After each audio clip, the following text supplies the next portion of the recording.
Avant de commencer l'histoire, n'oubliez pas de vous abonner et d'aimer la chaîne. C'était l'heure du déjeuner chez mes beaux-parents lorsqu'un message d'un numéro inconnu est apparu.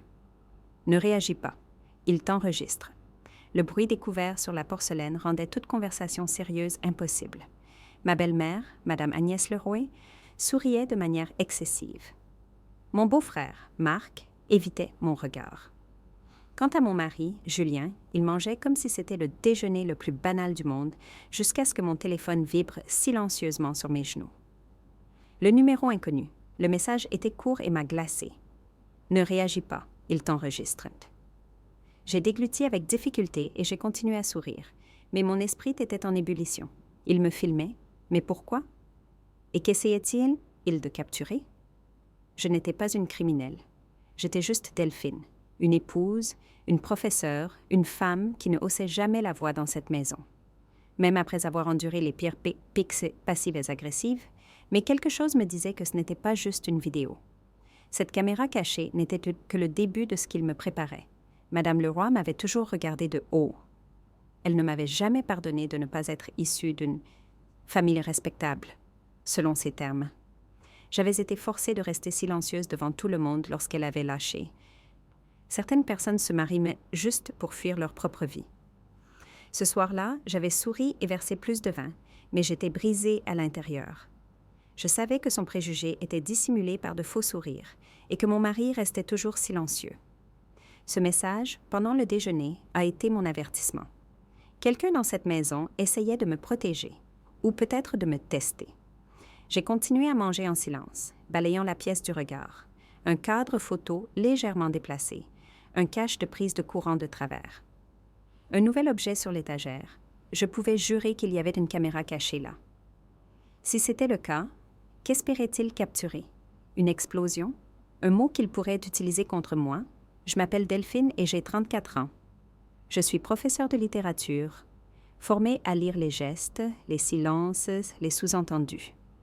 Et à cet instant, mon instinct a hurlé. J'étais manipulée, ou piégée pour quelque chose de bien plus grand. Peut-être un piège juridique, une fausse accusation, ou juste une autre tentative de ma belle-mère pour m'effacer complètement de cette famille. Mais immédiatement, j'ai fait ce que je faisais de mieux. J'ai observé et me suis préparée en silence. S'ils me filmaient, je devais leur donner exactement le contraire de ce qu'ils attendaient. Et je devais commencer à filmer aussi. Le jeu avait changé. Ce n'était plus un simple déjeuner de famille. C'était le début d'un siège, et je ne serais pas prise au dépourvu. Mais avant toute chose, je devais savoir qui avait envoyé ce message et pourquoi maintenant, après tout ce que j'avais déjà avalé. Je dois admettre qu'une partie de moi était soulagée. Si quelqu'un m'avait prévenu, peut-être n'étais-je pas aussi seule que je le pensais. Peut-être que quelqu'un dans cette maison avait une conscience ou craignait jusqu'où cela pourrait aller. Qu'avait-il enregistré auparavant? Et que comptait-il faire de ces images? J'ai commencé à lister mentalement chaque humiliation que j'avais subie. Et quelque chose de nouveau a commencé à s'agiter en moi, la vengeance. Je ne partirai pas de cette maison en tant que folle, déséquilibrée ou ingrate. Pas cette fois. S'il voulait jouer, j'apprendrais les règles, mais selon mes propres termes. Pourtant, rien ne pouvait me préparer à ce que j'allais trouver le lendemain. Quand je suis entrée dans le bureau de mon mari et que j'ai vu de mes propres yeux où les images étaient stockées, c'est là que j'ai commencé à comprendre. Il m'enregistrait depuis des semaines. Et la raison était bien pire que ce que j'avais imaginé. Cette nuit-là, j'ai attendu que mon mari s'endorme. Il ronflait avec la paix de quelqu'un qui n'a pas de secret, ou qui a porté ses secrets si longtemps qu'il ne pèse plus. J'ai marché sur la pointe des pieds jusqu'au bureau, prenant soin de ne faire aucun bruit, et j'ai doucement ouvert la porte. L'ordinateur était toujours allumé. À l'écran, un dossier intitulé « Sauvegarde DLF » clignotait comme un avertissement, et je savais que je n'avais pas rêvé. Il me surveillait. Les mains tremblantes, j'ai ouvert le dossier. Des dizaines de fichiers, des vidéos étiquetées avec la date, l'heure et, horreur, le code de la pièce. Cuisine 07, un 3-point-move. Salle de bain 0625-point-move. Chambre 0705-point-move. J'ai eu la nausée. Des enregistrements de mes moments les plus privés, dans la salle de bain, dans la chambre, pendant des disputes, que je croyais n'être qu'entre lui et moi, et pire, des moments avec mon fils. J'ai essayé de rester calme en ouvrant l'une des vidéos. J'étais là, dans le salon, parlant au téléphone avec ma thérapeute. Je ne sais pas combien de temps je peux rester dans cette maison. J'ai l'impression d'être surveillée. L'ironie m'a donné envie de rire et de pleurer en même temps. Ils avaient tout. Mes moments de faiblesse, mes vulnérabilités, ma douleur, archivés comme si j'étais un cas clinique ou une menace. Ma colère grandissait à chaque clic. Non seulement ils me filmaient, mais ils collectaient des munitions contre moi et, pire encore, ils montaient les vidéos, coupant des morceaux, réorganisant mes mots.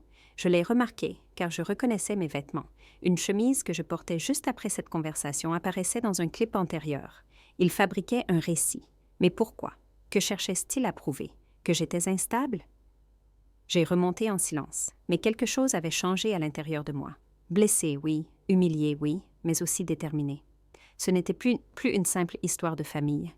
C'était un crime, une atteinte à mon intimité, et je n'allais pas être la victime pour toujours. Je devais me protéger, garder une longueur d'avance sur eux.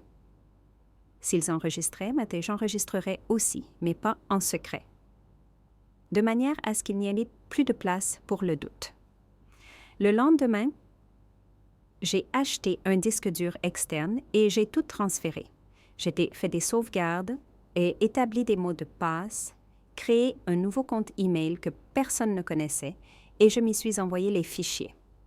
Ensuite, je suis allée à l'école où je travaillais et j'ai demandé un congé maladie pour stress aigu. Le directeur a essayé de masquer sa surprise, mais il a approuvé. J'avais besoin de temps, de silence et d'un plan. Car maintenant, la vengeance n'était plus une idée. C'était un chemin. J'ai passé les jours suivants, loin de leur regard, dans une médiathèque, examinant chaque vidéo, recoupant les dates, les horodatages, les conversations, jusqu'à ce que je trouve ce que je craignais le plus. Un enregistrement de mon fils dans sa chambre parlant avec sa grand-mère. « Madame. » Le roi disait textuellement, « Bientôt, maman partira, et cette maison sera à toi. » Mon sang s'est glacé.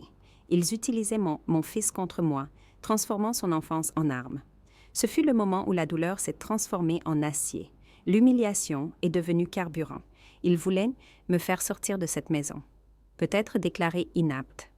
Peut-être accusée d'aliénation parentale.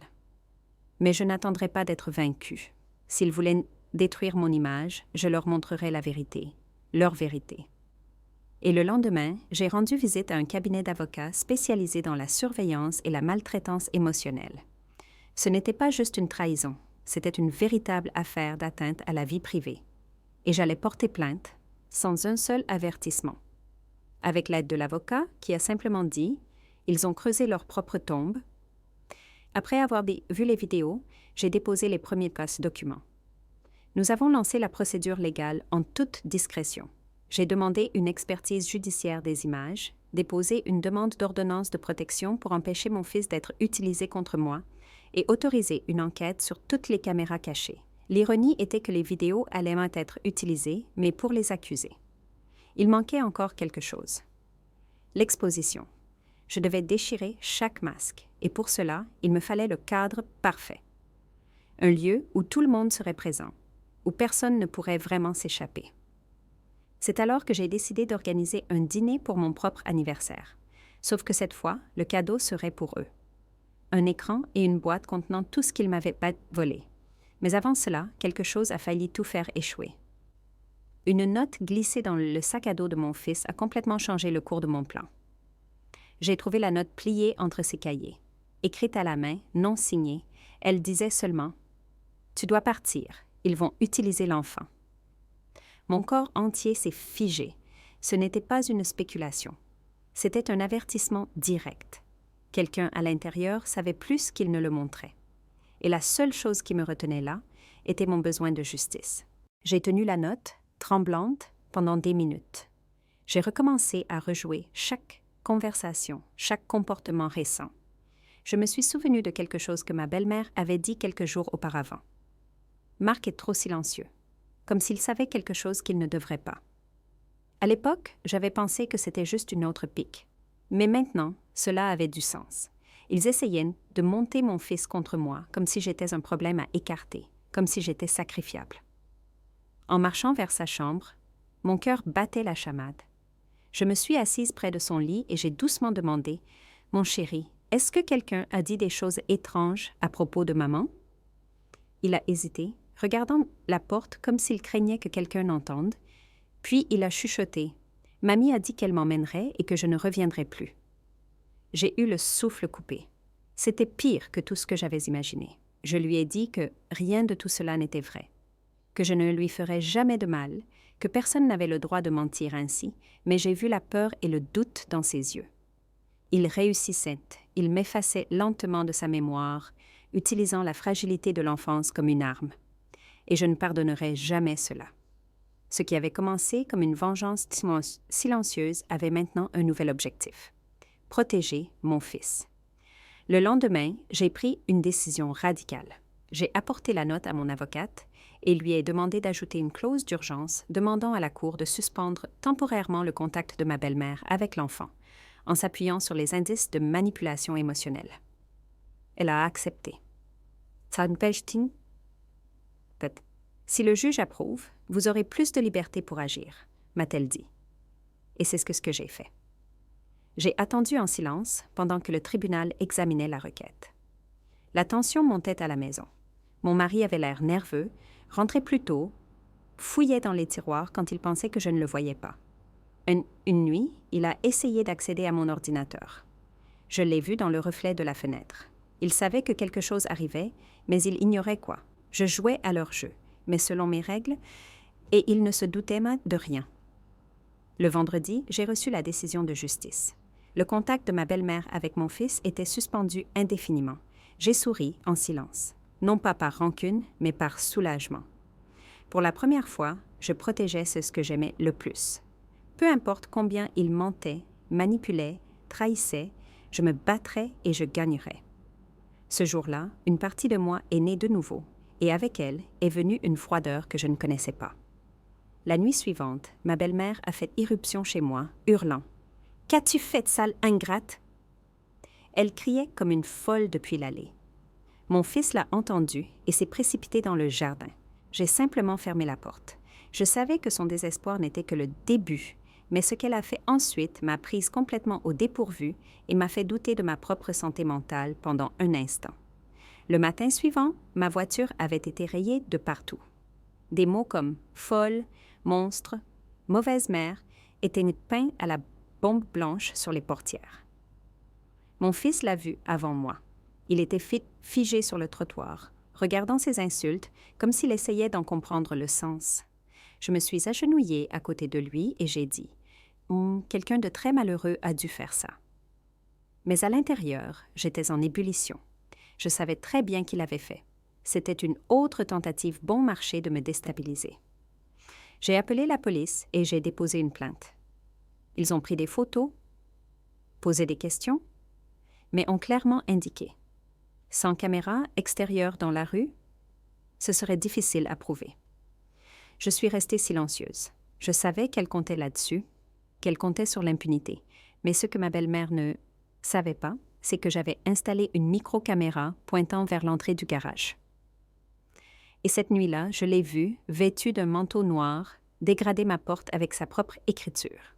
Mon avocate a regardé les images et a dit une seule phrase. « Maintenant, nous tenons tout. » Nous avons ajouté la vidéo au dossier, demandant une ordonnance d'éloignement pour qu'elle reste loin de moi et de la maison. Ce fut ma première vraie victoire juridique, mais j'étais épuisée émotionnellement. Mon fils pleurait la nuit, demandant si sa grand-mère ne l'aimait plus. J'ai dit non, j'ai menti, pour protéger un petit cœur qui ne pouvait pas encore comprendre la trahison. Au déjeuner, le dimanche, mon mari a claqué ses couverts sur la table et a dit « Tu détruis ma famille !» Je n'ai pas levé la tête, j'ai juste continué à manger. J'ai senti un nœud à l'intérieur. Il montrait de quel côté il était, et ce n'était pas le mien, mais je le savais déjà. Son silence face aux abus avait toujours été assourdissant, et maintenant, il était dérangé parce que, pour la première fois, je n'étais plus passive. L'après-midi même, il a tenté de m'empêcher de quitter la maison, disant que je montais l'enfant contre sa grand-mère et que cela pouvait être considéré comme de l'aliénation. J'ai failli rire, Lui, qui avait permis que je sois filmée en secret, s'inquiétait maintenant de la santé émotionnelle de notre fils. Je lui ai montré l'ordonnance du tribunal, la mesure d'éloignement. Il l'a déchirée, mais j'en avais des copies et des témoins. Le coup final est venu cette nuit-là. J'ai trouvé mon fils en larmes dans la salle de bain, disant que son père lui avait dit « Si ta mère ne se rétablit pas bientôt, il pourrait la prendre. » Je me suis assise par terre et je l'ai tenu pendant des heures. C'était ça. Ils utilisaient même la peur de l'abandon comme une arme. Je ne pouvais plus attendre. La vérité devait éclater. Pas seulement au tribunal, mais devant tout le monde. Il était temps d'allumer les lumières dans cette obscurité. J'ai relancé le plan du dîner d'anniversaire. J'ai renvoyé les invitations à toute la famille. Je leur ai dit que je voulais un moment de réconciliation. Tous ont confirmé. Les hypocrites, souriant dans les messages et les appels alors qu'ils étaient sur le point d'avaler leur propre poison. J'ai loué une salle discrète, installé un projecteur et préparé les vidéos, chacune d'elles. Non montées, non coupées, non manipulées. La veille du dîner, mon mari a commencé à agir bizarrement, collé à son téléphone, chuchotant, jusqu'à ce qu'un soir, je trouve dans la poche de sa veste un devis. Il venait d'un avocat spécialisé dans les gardes de garde complète. Il allait essayer de me prendre mon fils. Mais avant qu'il ne puisse faire un mouvement, quelque chose d'inattendu s'est produit. Sa sœur, Aline, m'a demandé à me voir seule. J'ai accepté de la rencontrer dans un café discret du centre-ville. Elle était la seule de cette famille qui n'avait jamais pris part à rien, neutre, presque inexistante. Mais ce jour-là, son visage était grave. Elle s'est assise en face de moi, a pris une profonde respiration et a dit « Delphine, je ne peux plus garder le secret. » Je n'ai rien dit. Elle tremblait de culpabilité dans ses yeux. Elle a continué. « Il planifie ça depuis l'année dernière. Les caméras, les vidéos, tout. Mon corps s'est figé. » Elle a sorti un papier plié de son sac, un email imprimé. J'ai immédiatement reconnu l'expéditeur, ma belle-mère, Madame Leroy. L'objet du message était « Plane si Delphine craque ». En pièces jointes, il y avait des instructions pour l'installation des caméras cachées, des dates et des phrases suggérées pour me provoquer. « Tu ne vas pas bien? Tu oublies encore des choses? Tu as besoin d'aide? » Elle m'a dit qu'elle n'avait participé à rien, mais qu'elle avait eu peur.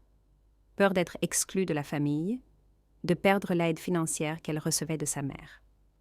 Mais maintenant, voyant jusqu'où ils allaient, impliquant un enfant, tentant de manipuler la justice, elle avait décidé de se retirer. Et plus encore, elle m'a tout remis.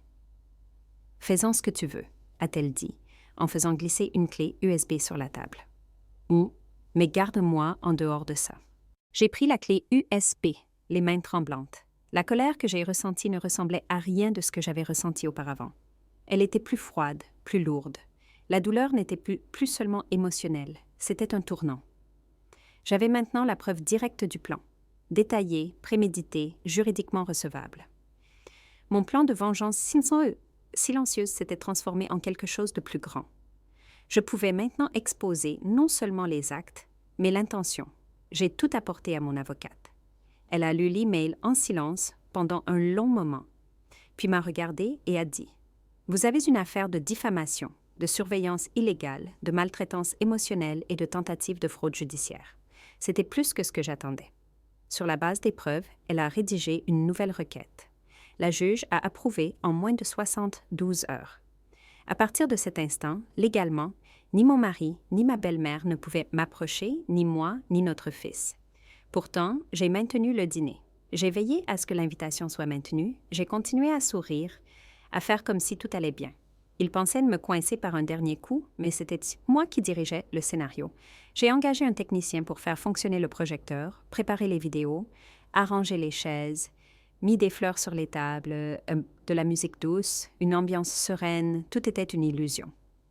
Le matin du dîner, j'ai reçu un message anonyme. « Ne fais confiance à personne aujourd'hui, même pas à ceux qui sourient. » J'ai hésité un instant. Planifiait-il autre chose, une surprise de dernière minute, mais j'étais prête. Rien de ce qu'ils diraient ou feraient ne pourrait changer ce qui allait se passer. Ils ont voulu du drame familial. Ils ont voulu jouer sale. Alors, ils étaient sur le point de goûter l'amertume de leurs propres atrocités. Ils sont tous arrivés avec des sourires répétés, m'ont serré dans leurs bras, ont dit que j'étais forte, m'ont demandé comment j'allais. Même Madame Leroy avait apporté des fleurs. Mais lorsque les lumières se sont éteintes et que le projecteur s'est allumé, Un silence lourd, comme un rideau, est tombé sur la pièce. Et ce qui est apparu à l'écran a fait hurler ma belle-mère. Mais le pire était à venir, car quelqu'un allait se lever pour elle. Et ce serait la fin. La pièce s'est obscurcie et la vidéo a commencé avec l'image la plus innocente possible. Moi lisant une histoire à mon fils.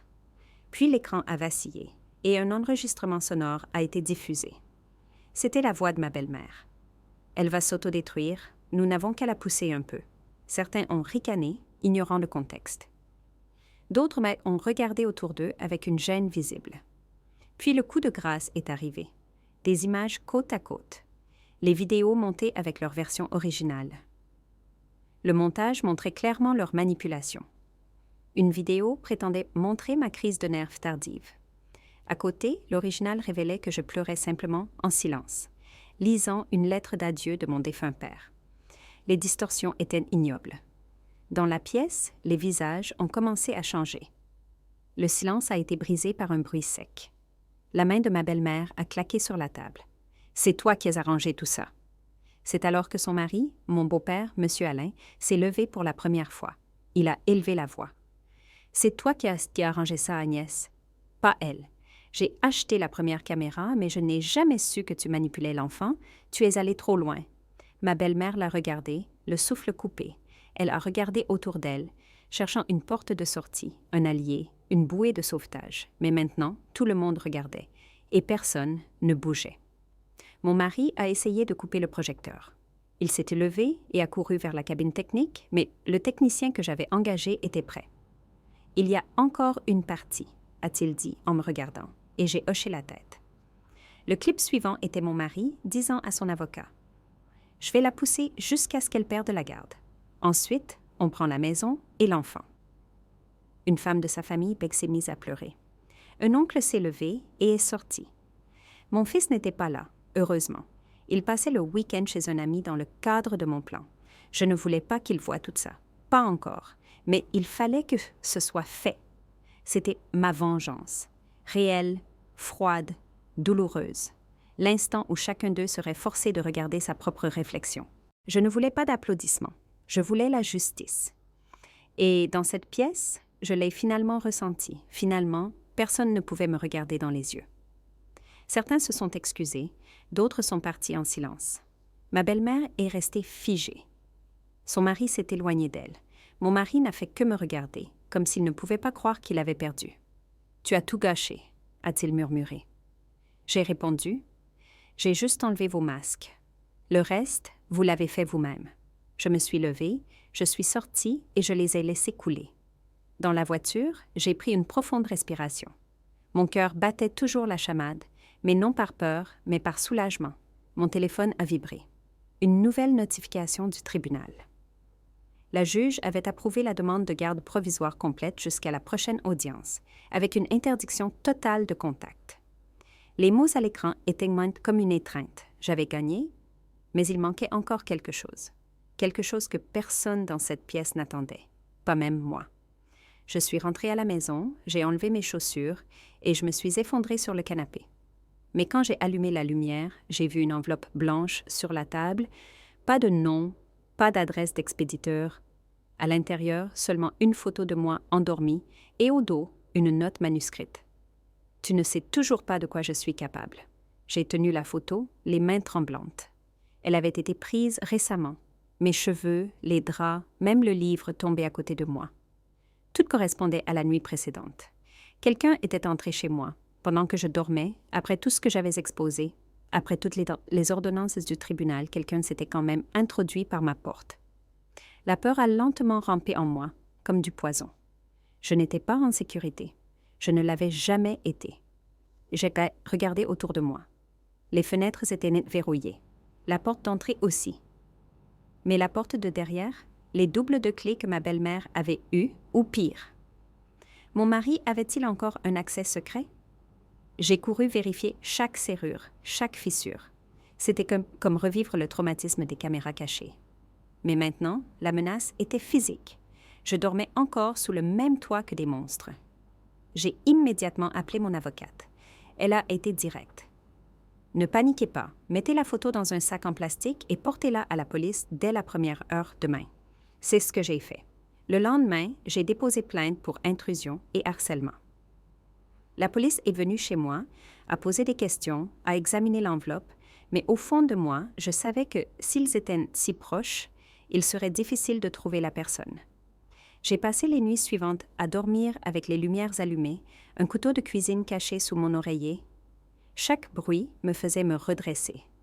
J'étais au bord de l'effondrement et c'était exactement ce qu'il voulait. Il voulait que je sois assez déséquilibrée pour abandonner, pour renoncer à ma propre liberté. Mais s'il y avait une chose que j'avais apprise de cette guerre, c'était que le désespoir n'est pas une faiblesse, c'est un carburant. Mon avocate a déposé une nouvelle requête, une restriction complète du périmètre. La maison, la rue, les zones environnantes. Et cette fois, la juge n'a pas hésité. Une ordonnance de sécurité avec surveillance électronique a été accordée. Si quelqu'un s'approchait, je recevrais une alerte. Mais même cela n'a pas apporté la paix, parce que la vraie violence n'était pas seulement physique, elle était mentale, émotionnelle. Et il savait comment jouer à ce jeu. Alors que l'affaire progressait, mon mari a commencé à jouer la victime. Il a dit à sa famille que je l'avais injustement expulsé. Il a partagé d'anciennes photos de notre fils. Il a ajouté des légendes comme « père séparé à cause de l'aliénation ». Il a obtenu le soutien de personnes qui ignoraient ce qu'il avait fait. Elles m'attaquaient en ligne, me traitant de cruelle, de déséquilibrée, d'opportuniste. La douleur est revenue, mais cette fois, j'avais mon armure. J'ai créé un compte anonyme et j'ai commencé à publier les vidéos une par une, avec les dates, le contexte, de brèves légendes, sans attaque personnelle, juste les faits. Et ce qui a commencé avec 10 vues s'est transformé en 10 000, puis en 100 000. En quelques jours, les médias locaux ont commencé à couvrir l'affaire comme un exemple d'abus psychologique et de manipulation familiale. J'ai reçu des messages de soutien d'autres femmes, de mères, de fils, et ma voix a commencé à grandir. Mais une nuit tranquille, j'ai reçu un appel qui m'a glacé le sang. Le numéro était inconnu. La voix à l'autre bout était basse, métallique, masquée. « Tu exposes ton troupe? Et maintenant, nous ne sommes plus les seuls à regarder. » La ligne a coupé, et à cet instant, j'ai réalisé que ma vengeance avait fonctionné. Mais j'avais peut-être réveillé quelqu'un de pire que ce que j'avais imaginé. J'ai tenu le téléphone, assise là, regardant dans le vide. Cette voix n'était pas celle de ma belle-mère ni celle de mon mari. C'était autre chose, plus froid, plus distant, comme si quelqu'un de l'extérieur observait et était dérangé. J'ai commencé à penser à qui d'autre pourrait avoir quelque chose à perdre. Qui d'autre voudrait me faire taire ou enterrer cette histoire. Et puis, la pièce est tombée. Peut-être que c'était plus profond que je ne le pensais.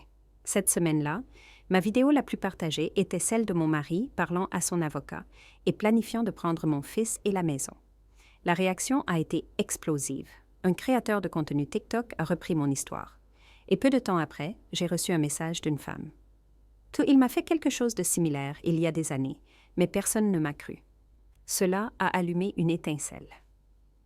Mon mari avait-il déjà essayé cela auparavant? J'ai demandé à mon avocate de vérifier ses registres publics. Nous avons découvert son nom dans un litige de garde similaire, mais l'affaire n'avait jamais abouti. La femme avait abandonné, peut-être par peur, peut-être par épuisement. J'ai essayé de la contacter, et étonnamment, elle a répondu. Nous avons organisé une rencontre, et ce qu'elle m'a raconté m'a soulevé le cœur. Les tactiques étaient les mêmes, le schéma était clair. Elle aussi avait été enregistrée, discréditée, isolée. Mais dans son cas, il avait bénéficié d'aide. Un ami de la famille, une personne influente qui avait aidé à étouffer l'affaire. Le nom de cet homme était un ancien associé du cabinet d'avocats où travaillait mon mari. Maintenant, tout prenait sens. Il n'agissait pas seul. Il y avait un réseau, une toile d'araignée, un système pour le protéger et faire taire les femmes. Je suis rentrée à la maison, les paumes moites, et j'ai commencé à examiner les documents de divorce, les clauses, les contrats, et il était là, le nom de l'associé apparaissant dans plusieurs documents. Il n'était pas qu'un spectateur. Il faisait partie du mécanisme. Pire encore, il contrôlait la plupart des actifs de mon mari. Si je voulais couper la tête du serpent, je devais aller au-delà de la famille. Je devais frapper là où cela ferait le plus mal, l'argent et la réputation. J'ai passé les jours suivants à recueillir des preuves. L'autre victime m'a donné la permission d'ajouter son récit, ses documents, ses captures d'écran, même ses anciens enregistrements à mon dossier. Avec tout cela en main, j'ai demandé à mon avocate de contacter le barreau de Paris. Si tout se passait bien, cet associé perdrait sa licence et mon mari perdrait son emploi. Ce serait leur première chute. Mais le plan avait encore une dernière partie, la partie publique, la finale. L'événement caritatif de l'entreprise était pour samedi. Mon ex-mari serait là, ainsi que l'associé. Les deux monteraient sur scène pour parler des valeurs familiales. J'ai pris une profonde inspiration et j'ai pris ma décision. C'était l'endroit. C'était mon arène finale. Et ce ne serait pas avec des cris, mais avec des documents, des images, la vérité. Ils feraient leur discours, et moi, je montrerais sur un écran géant, devant tout le monde, qui ils étaient réellement. La veille de l'événement, j'ai reçu une nouvelle livraison, une enveloppe. Pas de menaces, pas de mots, juste une copie du contrat de vente de la maison où j'habitais, signée au nom d'une autre femme, datée de 2 jours auparavant. Je suis restée là, regardant le contrat. La maison était maintenant enregistrée au nom d'une autre femme, Gizem. Je n'avais jamais entendu parler d'elle, mais ce qui m'a le plus blessée, c'est de reconnaître la signature. L'homme avec qui j'avais partagé mon lit pendant des années avait vendu notre maison derrière mon dos avant même de connaître la décision finale du juge. J'étais juste un obstacle à écarter discrètement, une pierre sur le chemin de son nouveau départ. Tout le samedi matin, je me suis levée et je me suis habillée calmement, des vêtements simples, les cheveux attachés en arrière. J'ai apporté une enveloppe. Elle contenait des copies de tout, les enregistrements, les contrats, les captures d'écran de l'ex-petite amie, les emails de l'associé. C'était mon dernier coup. La salle de l'événement était bondée.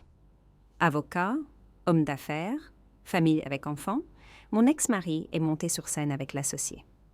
Ils ont parlé de valeurs, d'unité, applaudissant leur propre hypocrisie. J'ai attendu la fin du discours. Puis, je me suis levée, j'ai marché vers le technicien audiovisuel, lui ai tendu la clé USB et lui ai dit « Quand je donne le signal, lancez ça ». J'ai marché sur la scène, calme, d'une sérénité presque dérangeante. J'ai pris le microphone, j'ai respiré et j'ai dit « Je suis désolée pour l'interruption, mais je pense que tout le monde ici mérite de voir le véritable héritage de ces hommes. » La pièce est tombée dans un silence absolu. Les images ont commencé à défiler.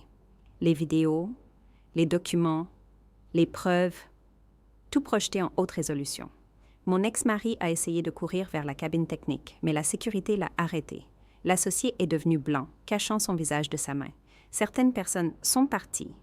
D'autres enregistraient avec leur téléphone. Pendant de longues minutes, personne n'a dit un mot. Il n'y avait que le son de la vérité qui résonnait sur les murs. C'était ma vengeance. Non pas par des cris, mais par des faits, par le courage, par la justice. J'ai quitté la scène sans regarder en arrière. Dans le parking, mon avocate m'attendait. « Félicitations, vous avez fait ce que personne n'a osé faire. » Le lendemain, les 2 hommes ont été mis à pied par le cabinet. Une enquête formelle a été ouverte. L'entreprise a perdu des sponsors. La maison n'a pas pu être légalement transférée à cette femme, Gizem, car il y avait maintenant une plainte pour fraude liée à la vente et ma garde complète de mon fils a été confirmée. J'ai reçu des invitations pour partager mon histoire dans des émissions de télévision. J'ai tout refusé. Ma paix n'était pas dans la célébrité, elle était dans le silence. Dans le fait de regarder mon fils dormir en paix, d'ouvrir la fenêtre sans crainte, de ne plus avoir à faire semblant que tout allait bien. Parfois, la vengeance ne consiste pas à détruire l'autre.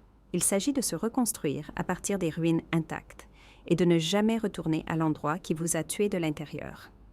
Des mois plus tard, j'ai appris que mon ex-mari avait déménagé seul.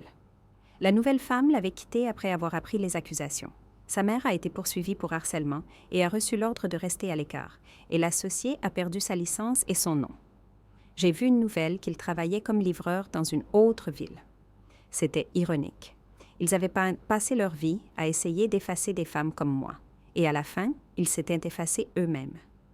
Mais un soir pluvieux, avant de me coucher, j'ai reçu un dernier message d'un numéro que je ne connaissais pas. C'était une photo d'une maison. La légende disait « Tu as gagné ». Mais tu sais, ça ne finit jamais vraiment, n'est-ce pas? N'est-ce pas? Je suis restée là, fixant l'écran, figée. L'adresse était réelle. Une recherche rapide a montré qu'elle appartenait à une maison neuve dans un quartier éloigné. Mais ce qui m'a le plus dérangé, c'est le ton du message. Pas d'insulte, pas de rage, juste une déclaration froide me rappelant que pour les gens comme eux, perdre ne signifie pas reculer. Cela signifie trouver une nouvelle voie d'attaque. J'ai montré le message à mon avocate. Elle m'a conseillé de mettre à jour ma déclaration à la police et de l'inclure comme menace indirecte potentielle. La police a ouvert une enquête, mais sans identification claire, il n'y avait pas grand-chose qu'ils puissent faire. Le numéro appartenait à un téléphone jetable, un autre fantôme dans l'ombre. J'ai commencé à éviter de sortir le soir, j'ai renforcé la sécurité à l'école de mon fils et pour la première fois, j'ai envisagé de quitter la ville. Mais partir signifierait abandonner tout ce pourquoi je m'étais battue. J'avais gagné chaque centimètre de cette maison, chaque souffle de paix que j'avais maintenant. Fuir par peur semblait injuste. Pourtant, quelque chose ne s'apaisait pas en moi. Le message n'était pas seulement à propos de moi. Il s'agissait de contrôle, de pouvoir, de dire « Je suis toujours là, même après ta victoire ». Ce n'était pas la fin d'un cycle, c'était le début d'un autre. Un samedi matin, j'ai remarqué une voiture garée dans la rue d'en face, sombre, vitres teintées, pas de plaque visible. Elle est restée là pendant des heures. Elle est revenue le dimanche et encore le lundi. J'ai appelé la police. Ils ont envoyé une patrouille, mais la voiture était partie au moment où ils sont arrivés. C'était comme si quelqu'un testait mes limites, me forçant à vivre en alerte constante. Une nouvelle forme de torture, silencieuse, légalement glissante. J'ai décidé d'installer des caméras de sécurité de haute qualité avec surveillance à distance. J'ai acheté un nouveau système d'alarme intelligent et j'ai connecté la maison à un centre 24 heures sur 24, 7 jours sur 7. Il ne s'agissait plus seulement de vengeance, il s'agissait de survie émotionnelle. Il s'agissait de refuser d'être une autre femme qui gagne sur le papier mais vit dans la peur. Mon fils m'a demandé pourquoi la maison avait tant de boutons et de codes. Je lui ai dit que c'était juste pour nous protéger du passé. Son école a également collaboré. Ils ont mis en place un système pour éloigner toute personne non autorisée. Je ne vivais plus dans la panique. J'étais en avance. J'agissais. Et même si c'était épuisant, cela me rendait plus forte. J'ai réalisé que même blessée, même seule, j'étais toujours dangereuse pour eux parce que je savais trop de choses, parce que je les avais exposés, parce que j'avais gagné et que quiconque dit la vérité devient une cible permanente pour les lâches. J'ai commencé à écrire tout ce qui s'était passé en détail. J'ai pensé en faire un livre, mais plus encore, c'était une façon de documenter, de laisser quelque chose à mon fils s'ils essayaient d'effacer ce qui s'était passé. Il saurait tout, non pas par les nouvelles, mais par sa mère, par quelqu'un qui l'a vécu et a survécu. Chaque ligne écrite était une blessure traduite en mots, un moyen de ne plus jamais être réduite au silence. J'ai ajouté une note sur la dernière page que j'ai écrite. Seulement 3 mots. Ce n'est pas fini. Parce que je pouvais le sentir. Dans le silence des nuits, dans les appels abandonnés, dans les messages supprimés, quelqu'un était toujours à l'affût. Et quand j'ai finalement trouvé le vrai nom de la femme sur le contrat, j'ai découvert quelque chose qui m'a de nouveau figé. Le nom sur le contrat de vente était trop générique. Gisem. Mais quelque chose me dérangeait. J'ai cherché dans les registres publics, les médias sociaux, toute trace, et j'ai trouvé. Un compte Instagram désactivé avec une seule photo de profil en noir et blanc. Et même en basse résolution, mon cœur a bondi. Cette femme n'était pas une inconnue. Je l'avais déjà vue. J'ai réfléchi jusqu'à ce que je me souvienne. C'était une amie d'université de mon ex-mari. Je me suis souvenu de l'avoir vue dans une seule vieille photo dans son album de remise des diplômes, prise dans le sous-sol de la maison de ma belle-mère. Et le détail qui m'a glacée, c'est qu'elle était assise sur ses genoux, pas comme une amie, mais comme quelqu'un qui avait toujours été là, qui n'était jamais parti. La légende sous la photo disait « Ma première maison ». Soudain, tout a eu un sens. Gisem n'était pas nouvelle. Elle venait du passé. Elle était la pièce invisible d'un échiquier établi bien avant que je ne me marie. La nouvelle petite amie était en fait une femme qui n'avait jamais accepté d'être quittée. quelqu'un qui attendait et planifiait. Ma belle-mère disait « Certaines personnes ne connaissent pas leur place ». Maintenant, je comprenais. Gisem était probablement toujours le plan B. Elle était toujours là. Le contrat de la maison n'était pas seulement une question de propriété. C'était symbolique, un message. C'était la victoire qu'ils croyaient leur appartenir déjà. Cela m'a fait remettre en question à quel point ma vie avait été contrôlée par des mains que je n'avais jamais vues, mais maintenant, je voyais et cela les rendait vulnérables. J'ai déposé une motion pour annuler la vente en m'appuyant sur la fraude et la relation préexistante entre l'acheteur et le vendeur. J'ai présenté la preuve de leur date et de l'implication de Gisem dans les tentatives de me déstabiliser émotionnellement. Le tribunal a accepté. La maison a de nouveau été placée sous examen judiciaire. Gisem a disparu. Le numéro qui avait envoyé la dernière menace aussi. Mais au lieu du soulagement, j'ai ressenti un silence auquel je ne pouvais pas faire confiance. Comme si quelque chose était toujours tapis. Mon fils a recommencé à sourire, il dormait mieux. Je pouvais cuisiner calmement, écouter de la musique, travailler, mais j'avais toujours le sentiment que je devais regarder par-dessus mon épaule. Parce que les gens comme eux n'abandonnent pas. Ils reculent et observent, attendant une erreur, une faille, et je ne pouvais plus me permettre d'être naïve, pas après tout ce que j'avais perdu, pas après tout ce que j'avais affronté. La blessure avait guéri, mais la peau ne serait plus jamais la même. Un jour, j'ai reçu un message vocal d'un numéro bloqué. 3 secondes, pas de mots, juste le son d'un enfant. Ça. Je connaissais cette voix. C'était mon fils. L'enregistrement venait d'une conversation, d'un moment privé, comme s'ils avaient réussi à capter quelque chose de l'intérieur de ma maison. Cela m'a brisé. J'ai couru vérifier chaque appareil, chaque caméra. Aucun signe d'effraction, mais l'enregistrement était réel. Je l'ai apporté à la police. Ils ont dit qu'il pouvait être falsifié, mais je savais qu'il était trop personnel. C'était le dernier message. Ils avaient toujours accès à quelque chose ou à quelqu'un. Et cette nuit-là, avant de me coucher, j'ai regardé dans le miroir et j'ai vu une légère lueur bleue briller à travers l'abat du jour. Sans respirer, j'ai marché vers la lampe. La lueur provenait d'une minuscule lumière bleue, à peine visible. Une micro-caméra cachée dans le cadre métallique, pointée directement sur mon lit. Mes genoux ont fléchi. Comment? Après tout, après les ordonnances du tribunal, la sécurité, les rapports, quelqu'un s'était encore infiltré dans mon espace. Encore une fois, j'ai immédiatement appelé la police. Ils ont récupéré l'appareil et, en se basant sur son modèle, ils ont tracé la source du signal. L'adresse était familière. Un appartement loué au nom de Gisem, payé par une société liée à l'ancien associé de mon ex-mari. Tout y était, tordu, sale, et maintenant, enfin exposé. Mais cette fois, je ne voulais pas de distance. Je voulais la prison. Avec toutes les preuves recueillies, mon avocate a déposé des accusations formelles. Harcèlement, violation d'ordonnance du tribunal, atteinte à la vie privée et mise en danger d'un mineur. La juge n'a pas hésité. Un mandat de perquisition a été émis. La police a frappé à la porte de Gisem en plein jour. À l'intérieur de l'appartement, ils ont trouvé plus d'équipements, des notes, même des photos imprimées de mon fils et de moi. C'était obsessionnel. C'était maladif. Gisem a été arrêté. L'ancien associé aussi. Mon ex-mari a été inculpé de complicité pour avoir couvert leurs actions. Les médias ont explosé avec cette histoire, même après les premières plaintes. Ce qui avait commencé avec une femme filmée en secret s'est transformé en un scandale national de harcèlement et de manipulation légale. Pour la première fois, j'ai vu les 3 visages aux informations, non pas comme des gagnants, mais comme des criminels, et moi j'ai recommencé à vivre. J'ai déménagé dans une nouvelle maison, une plus petite ville, un nouvel emploi. J'ai choisi une impasse avec des voisins âgés, des fleurs à chaque fenêtre. Mon fils rit souvent maintenant. Il grandit joyeux. Il connaît les bases de ce que nous avons traversé. Je n'ai plus jamais reçu de menaces. Je n'ai plus jamais vu une autre voiture garée devant chez moi.